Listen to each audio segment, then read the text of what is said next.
Hello दोस्तों, मैं हूं आंचल। स्वागत करती हूं आप सभी का आंचल की रसोई में। दोस्तों, जैसा कि आप सभी जानते ही हैं कि कुछ टाइम बाद गणेश चतुर्थी आने वाली है और गणपति बप्पा के स्वागत में सभी लोग अपने घरों में अलग अलग तरीके के पकवान पकाते हैं, अलग अलग तरीके के मिष्ठान बनाते हैं। तो आज मैं भी आपके साथ एक ऐसी ही रेसिपी शेयर करने वाली हूँ जो व्रत और त्योहारों में स्पेशली बनाई जाती है।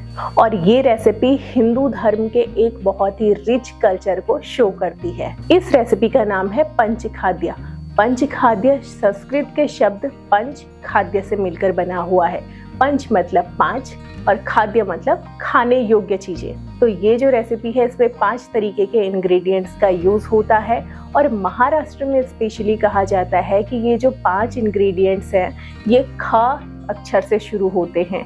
जैसे ख से खोपरा यानी कि नारियल, ख से खजूर, खजूर तो आप सभी जानते ही हैं, ख से खसखस यानी कि पॉपी सीड्स, ख से खारिक जिसे हम छुहारा भी कहते हैं और ख से खड़ी शाकर यानी कि मिश्री। इस रेसिपी के ये 5 इंग्रेडिएंट्स पंच तत्व को इंडिकेट करते हैं जो कि है पृथ्वी, जल, वायु, अग्नि और आकाश। ये माना जाता है कि ये 5 एलिमेंट्स जीवन में बैलेंस के लिए बहुत जरूरी हैं। हिंदू मान्यता में इस रेसिपी का एक विशेष महत्व है। जैसे जैसे हम मनुष्य भी विकास की प्रक्रिया में आगे बढ़ रहे हैं और रोज कुछ ना कुछ नया सीख रहे हैं, वैसे ही ये रेसिपी जब अपनी एक्चुअल फॉर्म में थी तो ये इन 5 इंग्रेडिएंट से मिलके बनती थी और धीरे धीरे ये रेसिपी मॉडर्न कल्चर में आ गई और अब कई जगह पर इस रेसिपी को कई तरीके के इंग्रेडिएंट से बनाया जाता है, लेकिन जो भी बनता है वो प्रसाद की ही फॉर्म होती है।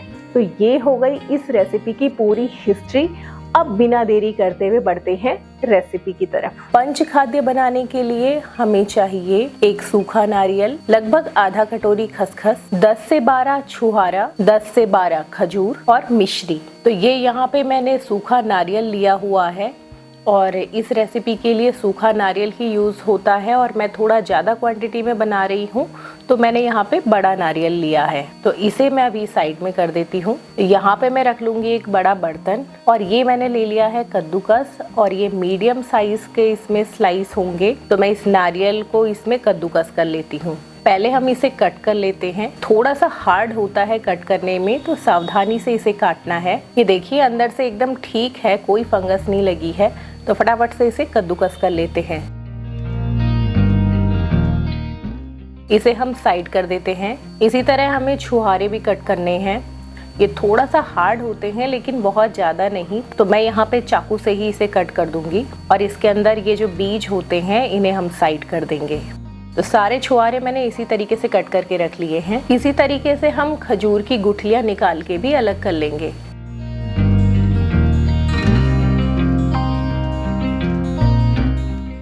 ये भी मैंने तैयार कर लिया है। अब इसे भी साइड पे रख देते हैं। अब मैंने ले लिया है एक बर्तन।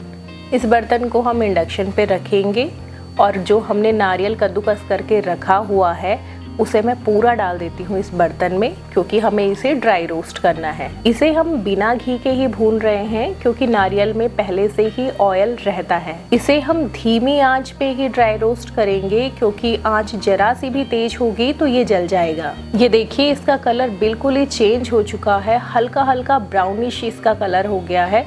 अब हम इसे एक बर्तन में निकाल लेते हैं। इस बर्तन को कर देती हूँ मैं अलग। अब मैंने वही पैन जिस पे मैंने नारियल फ्राई किया था इसी को ही साफ करके ले लेती हूँ। इसमें हम ये जो खसखस है इसे भी ड्राई रोस्ट करेंगे। इसे भी हम धीमी आंच पर तब तक भूनेंगे जब तक इसका हल्का सा कलर चेंज नहीं हो जाता। अगर आपके पास खसखस अवेलेबल ना हो तो आप उसकी जगह तिल भी यूज कर सकते हैं, चाहे वो काला तिल हो या फिर सफेद तिल। ये देखिए खसखस का भी कलर चेंज हो चुका है, भून के तैयार हो गया है और अब हमें इसे ग्राइंड करना है। हमें इसे दरदरा ही पीसना है, लेकिन तब जब ये हल्का ठंडा हो जाएगा, क्योंकि अगर आप इसे गर्म पीसेंगे तो ये सौगी हो जाएगा। इसे भी एक कटोरी में निकाल लेते हैं। अब ये जो रोस्टेड नारियल है इसमें हम डालेंगे मिश्री। मिश्री आप अपने टेस्ट के हिसाब से कम या ज़्यादा डाल सकते हैं। यहाँ पे मैंने धागे वाली मिश्री का यूज़ किया है जो ओरिजिनल मिश्री होती है। इस रेसिपी में हम खजूर भी यूज करते हैं, इसलिए मैं मिश्री थोड़ा कम डाल रही हूँ ताकि मिठास बैलेंस रहे। इसके साथ ही हम इसमें डाल देंगे छुहारे, साथ ही हम इसमें डाल देंगे खजूर। इसे कर देंगे अच्छे से मिक्स। ये मिक्स हो गया है, अब हम इसे थोड़ी देर के लिए साइड कर देते हैं और हम यहाँ पे ले लेते हैं एक छोटा सा जार। यहाँ पे मैं ये जो खसखस है रोस्ट किया हुआ, इसे इसमें डाल देती हूँ। इसे हमें दरदरा ही पीसना है। इसे मैं नारियल वाले मिक्सचर में नहीं डाल रही हूँ क्योंकि उसके साथ ये अच्छे से ग्राइंड नहीं हो पाएगा। तो फटाफट से लगा लेते हैं ढक्कन और इसे पीस लेते हैं। तो ये पीस गया है, ढक्कन खोल के देखते हैं। ये देखिए बहुत अच्छी खुशबू के साथ ये पिसा हुआ है और ये देखिए दरदरा पिसा हुआ है। जितना हमें चाहिए था बिल्कुल उतने ही साइज का। ये ले लिया है मैंने बड़ा जार और इसमें मैं ये नारियल वाला मिक्सचर पीसूंगी। तो हम इसमें डाल देते हैं ये सारा मिक्सचर और इसे भी हमें दरदरा ही पीसना है। तो फटाफट से लगाते हैं इसका ढक्कन और इसे पीस लेते हैं। ये देखिए एकदम परफेक्टली ग्राइंड हुआ है। अगर मैं ऐसे हाथ में निकाल के दिखाऊं, आप इसका एक एक दाना टच कर सकते हो। एकदम कोर्स पाउडर है। अब हम इसे एक बड़े बर्तन में शिफ्ट कर देते हैं। ये जो खसखस हमने ग्राइंड करके रखा हुआ था, इसे भी हम इसमें डाल देते हैं। इसे भी हम अच्छे से मिक्स कर लेते हैं।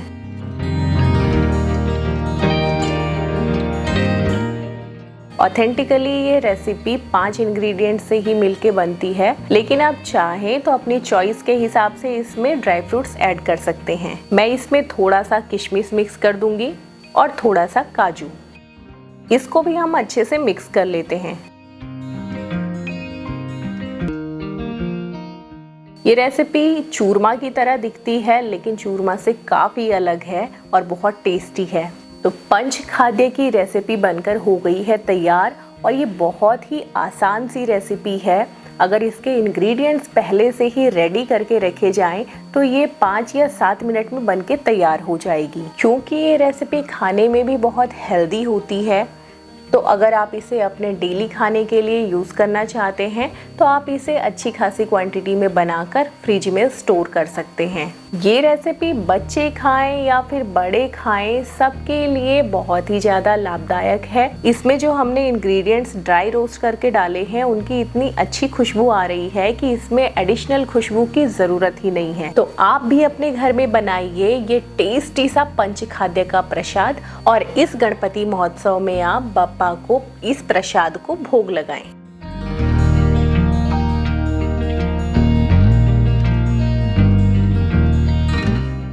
मैं पूरी कोशिश करती हूँ कि अपनी वीडियोस में इंफॉर्मेटिव फैक्ट्स दे सकूँ जो कि फुल्ली रिसर्च बेस्ड होते हैं। तो अगर आपको ये वीडियो जरा सी भी पसंद आई हो तो इसे लाइक करें और मुझे कमेंट सेक्शन में बताना बिल्कुल भी ना भूलें कि आपको ये फैक्ट्स इंटरेस्टिंग लगे। और पंच खाद्य की ये रेसिपी अपने दोस्तों और रिश्तेदारों के साथ ज़रूर शेयर करें ताकि जब बप्पा उनके घर में आए तो प्रसाद की ये रेसिपी खाकर उनको खूब सारा आशीर्वाद दे। और जो भी लोग गणपति बप्पा को किसी भी कारण से अपने घर नहीं लेके आ पा रहे हैं, उन लोगों के लिए मैं प्रार्थना करूंगी कि बप्पा उन लोगों पर भी अपनी कृपा बनाए रखे। इन्हीं शुभकामनाओं के साथ गणेश चतुर्थी की आप सभी को हार्दिक बधाई। गणपति बप्पा मोरया।